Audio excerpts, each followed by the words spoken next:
Eh bien salut à tous, j'espère que vous allez bien. Dans cette nouvelle vidéo, je vais vous montrer comment est-ce qu'on peut faire un changement de saison dans Nuke. Donc tous les processus vont se passer à l'intérieur de Nuke, comme ça vous pouvez voir un peu les différentes phases que j'utilise pour faire cette modification et donc arriver à la shot finale. Donc sans plus tarder, c'est parti. L'étape numéro 1, quand vous recevez une shot ou quand vous faites une shot, de base c'est denoiser. Vous enlevez le noise de la plate, comme ça moi vous avez une image qui est plus lisse et plus trackable au niveau des points de tracking et vous allez remettre le grain à la fin. L'étape 2, ça va être d'enlever le bâton. Donc premièrement, ce qu'on va faire, c'est qu'on va enlever ce qui est au niveau du sol. Et pour ça, on va donc faire un tracking sur le sol et pas sur le bâton. Pourquoi? Puisqu'on veut donc projeter une texture sur le sol par-dessus le bâton et que ça suive le sol et non le bâton. Puisque le bâton est plus devant par rapport au sol, il faut qu'on traque le sol. C'est très important. Une fois qu'on a fait ça, on fait un détourage du sol qui est à côté du bâton. On va venir le copier par-dessus la zone où il y a le bâton. Donc une fois qu'on fait ça, on applique donc le tracking du sol qu'on a fait sur le nouveau truc de sol qu'on a mis par-dessus le bâton. Ce truc, on va appeler ça un patch. Une fois que ça c'est fait, on va pouvoir patcher les différentes autres zones de la shot où on veut enlever le bâton. Ensuite, on va vouloir enlever l'arbre. Et pour faire ça, on va devoir faire la même technique que pour le bâton, sauf que là, on va traquer le mur. Et comme vous voyez, c'est des briques. Il va falloir créer des lignes qui sont très exactes parce qu'on veut que la continuité du mur soit parfaite. Sur cette shot, c'est pas le cas. J'ai galéré un peu à le faire, mais je vais vous montrer le processus. C'est assez simple. Vous traquez le mur. Et là, ensuite, ce que vous allez faire, c'est que vous allez dupliquer des zones à différents endroits de la brique ailleurs et vous allez la mettre par-dessus cette zone là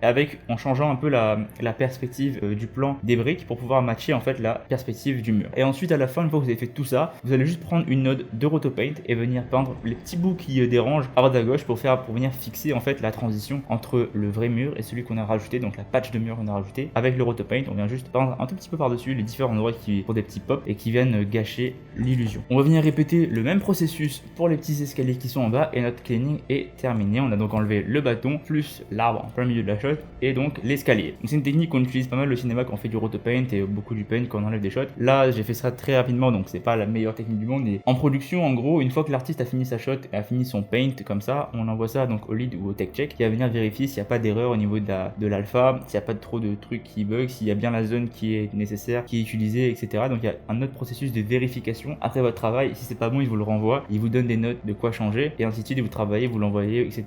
C'est comme ça que ça marche en production quand on fait du paint ou quand on fait n'importe quelle autre chose.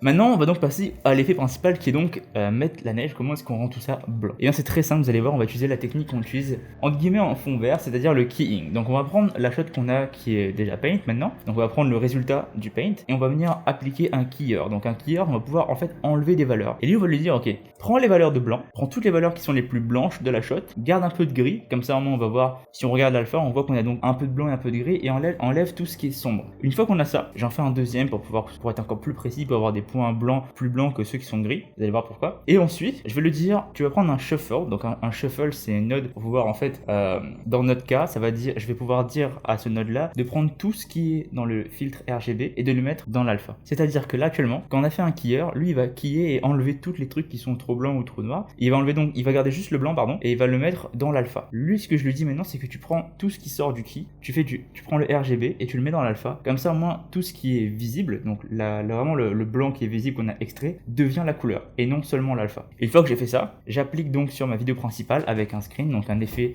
qui va additionner les valeurs positives par-dessus ma vidéo principale. Ce qui fait que le blanc qu'on a extrait, on vient le réappliquer par-dessus la vidéo pour donner cet effet de neige. Une fois que ça s'est fait, j'ai voulu rajouter une petite décoration de Noël sur la porte, donc ça très simple, vous faites un tracking sur la porte, vous appliquez votre image dessus et puis voilà, c'est terminé. Ensuite vient le sol. Donc là il y a une transition assez on va dire sec entre la neige et le sol. Donc ce que j'ai fait, c'est que je l'ai remplacé. On va donc pareil traquer le sol, remplacer avec donc d'autres éléments qui font plutôt sol enneigé que j'ai trouvé à droite à gauche. Je mets un peu de color correction dessus pour pouvoir en fait matcher à la couleur, donc je change un peu les valeurs de bleu, un peu la température, etc. pour pouvoir matcher à l'environnement qui est autour et donc faire une meilleure transition entre les différents éléments du sol. Maintenant les fenêtres. Alors ce qu'on va faire, c'est qu'on va juste dupliquer les fenêtres. On va prendre donc la partie qui est le volet qui manque, on va le dupliquer à côté et ensuite j'ai créé la partie en arc de cercle en haut basée sur ce qui est sur le côté, sur le side, pour avoir une continuité, pour que ce soit un point de repère visible. Donc j'essaie de dupliquer ça et de réappliquer ça. Bon, c'est un peu chiant parce que c'est du paint et un peu de transformation, etc. Une fois que ça s'est fait, j'ai pris cette image là et après j'ai juste dupliqué en fait tout le setup du volet plus le truc en haut. Ça je l'ai sorti en un PNG indépendant et ce PNG là je l'ai réimporté en fait dans la composition et je l'ai traqué à différents endroits pour créer les différentes fenêtres qui suivent selon la perspective du mur. Donc c'est vraiment juste un point de tracking, vous appliquez la fenêtre dessus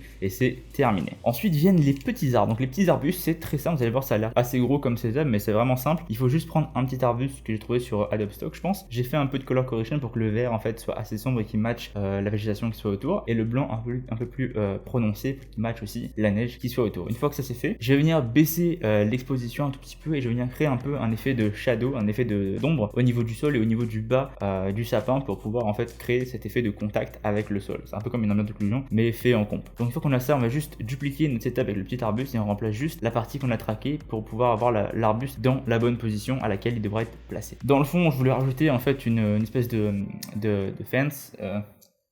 Dans le fond, j'ai rajouté une espèce de barrière, une clôture de jardin, donc il fallait la cacher un tout petit peu, donc je l'ai détouré pour qu'elle soit en fait derrière l'arbre. Et ensuite, j'ai rajouté un effet de fog, donc un effet de brouillard qui va être de plus en plus dense, plus on éloigne de la caméra.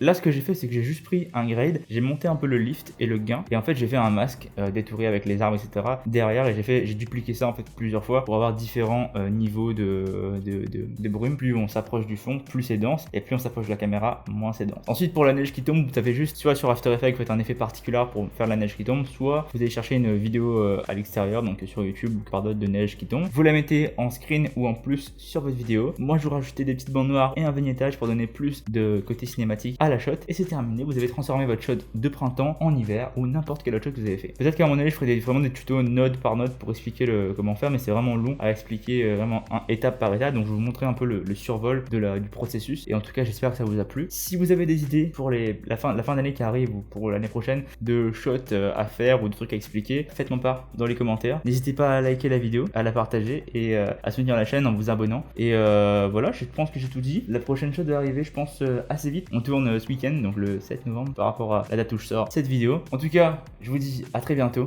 Salut!